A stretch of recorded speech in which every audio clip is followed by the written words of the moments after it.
You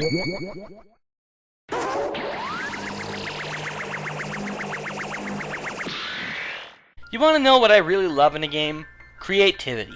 And quite possibly the most creative game in the Kirby franchise is good old Epic Yarn. As most of you already know, I've covered this game before in my underrated video games list. And quite frankly, I don't think I elaborated well enough. I don't care what anyone says. I love Kirby's Epic Yarn. As you can see from the cover alone, this is a completely different Kirby experience. Epic Yarn's overall design is vastly different from Kirby's other adventures, with the main world taking on the appearance of a scrapbook completely constructed from craft materials. In this world, all of the inhabitants are composed entirely out of yarn, including familiar faces such as Kirby, King Dedede, and even Meta Knight. The first thing that should be taken into account is the altered gameplay. In this game, Kirby can't copy the power from any of his foes. Instead, Kirby makes use of his new design and yarns his enemy to death. With a single strand of yarn, Kirby's actions range from hurling his opponents through the air to manipulating his beautiful environment in many different ways. Another alternation is Kirby's morphing ability. Kirby now makes like Ditto and transforms into numerous different objects. Some of these objects include a car, a large weight, a pendulum, and even a giant tank. The soundtrack consists of a large amount of beautiful original compositions, as well as some amazing remixes. And we all know of the co-op mode by now. I can't tell you how many hours I've spent throwing my friend into enemies and even into pits. But definitely my favorite aspect about Epic Yarn is the art style. The designers really went for a major wow feeling when they were making this. Epic Yarn's art style is unique in its own right. From beginning to end, it's just a banquet for your eyes. The whole game looks like something straight out of a craft store. I love it. I think game designers everywhere can learn something from this game. You don't need flashy graphics or even a realistic setting to make a good game. All you need is imagination. So, go ahead, call this game a kiddie piece of shit. I simply don't care. Epic Yarn may be an odd twist, but it's for the better. It takes the standard Kirby formula and turns it into a work of art, making it more than worthy of taking the number 5 spot on my list.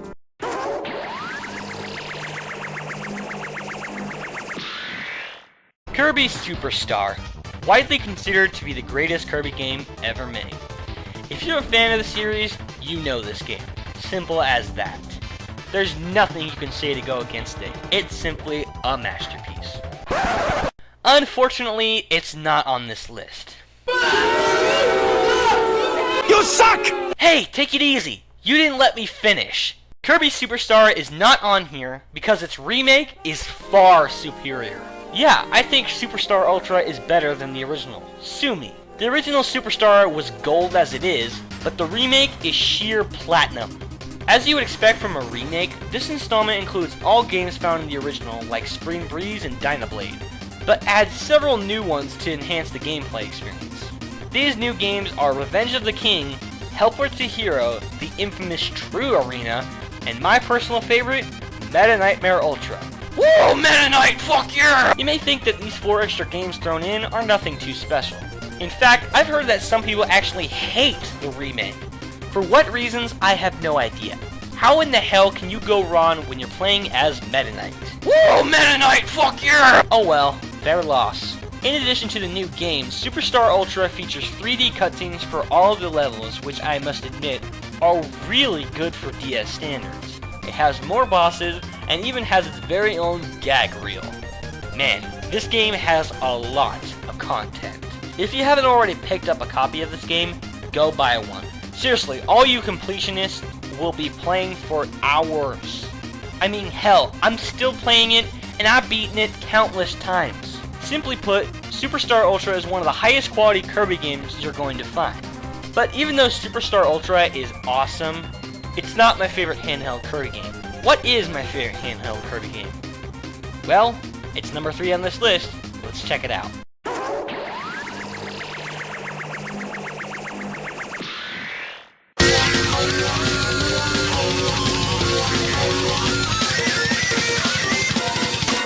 Holy shit, man. Kirby Squeak Squad is beyond awesome.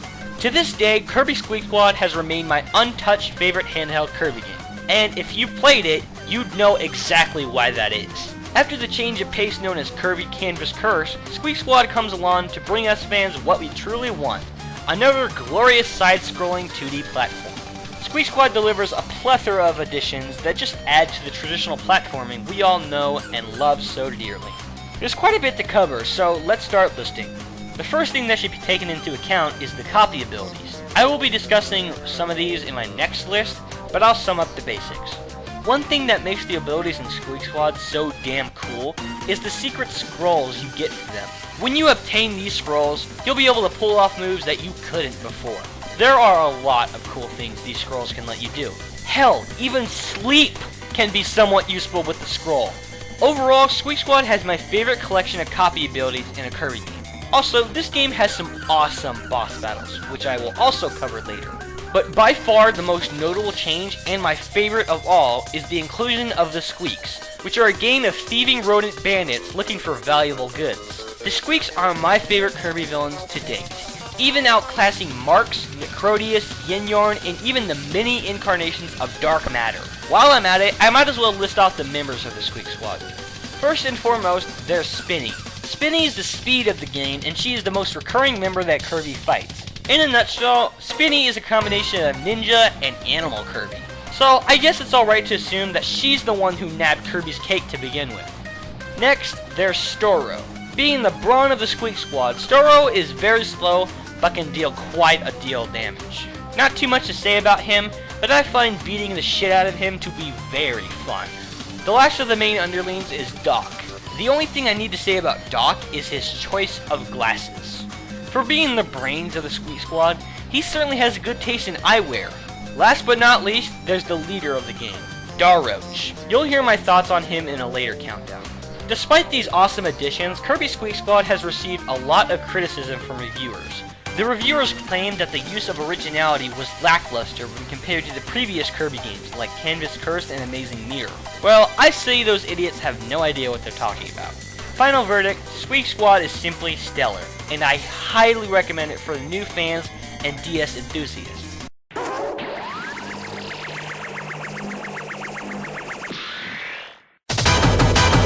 Man oh man, here's the one all of us have been waiting on.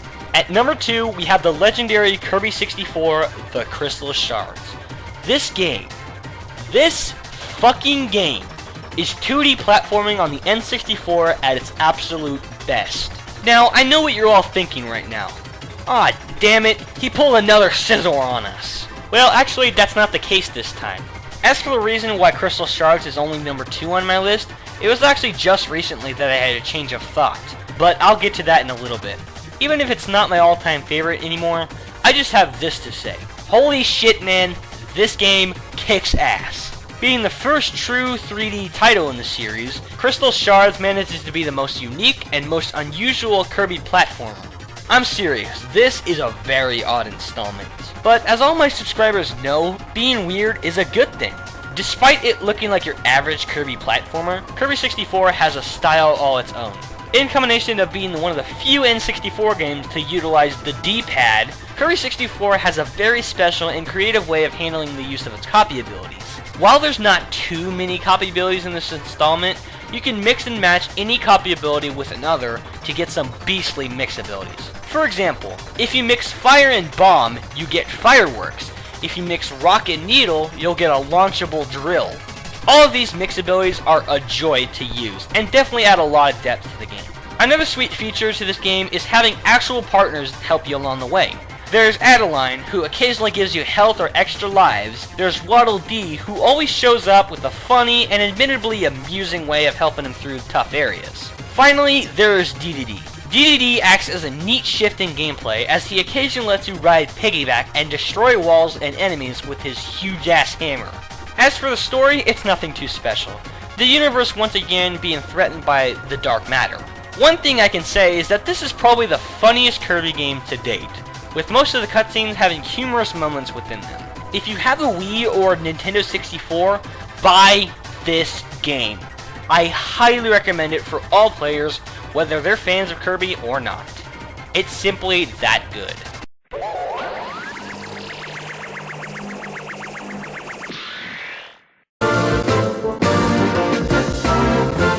Yes, that's right. I've chosen Return to Dreamland as my all-time favorite Kirby game. Now, I know that loyal viewers of mine are a tad perplexed, but allow me to elaborate. It was really hard for me to choose between this and Crystal Shards. But I played through it once again, thought it over for a good couple hours, and came to a verdict that stunned even me.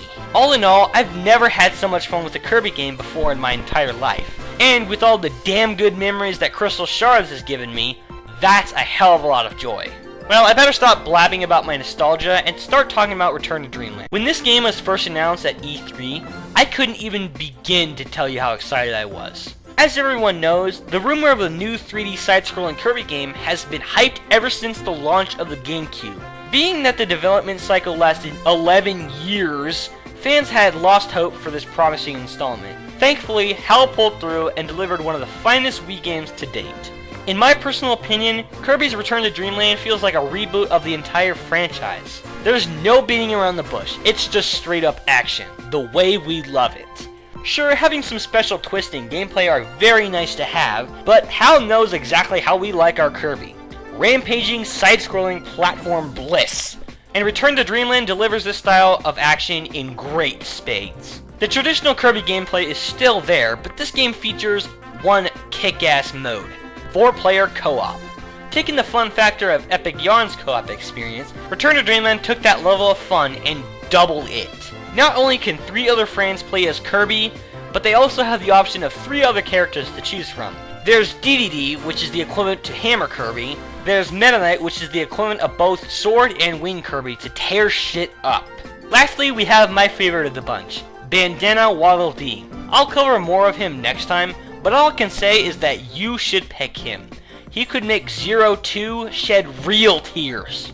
As for the story, I'm not going to spoil anything for anyone, but there's a few things I really like about Return to Dreamland's story.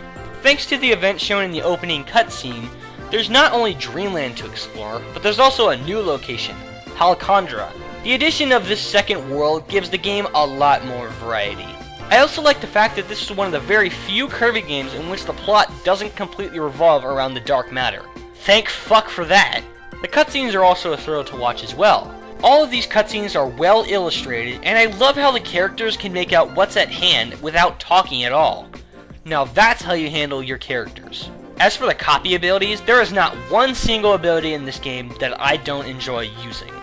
Every ability is very fun to use, and all of them have a good use. Also, Return to Dreamland currently has my favorite soundtrack in the entire series. If that wasn't enough, Return to Dreamland features super abilities, some really addictive minigames, and it even brought back the true arena. That's it. The perfect Kirby game. Well, that does it for the games. Up next is top 30 copy abilities. Stay tuned guys, the Kirby madness is only just beginning.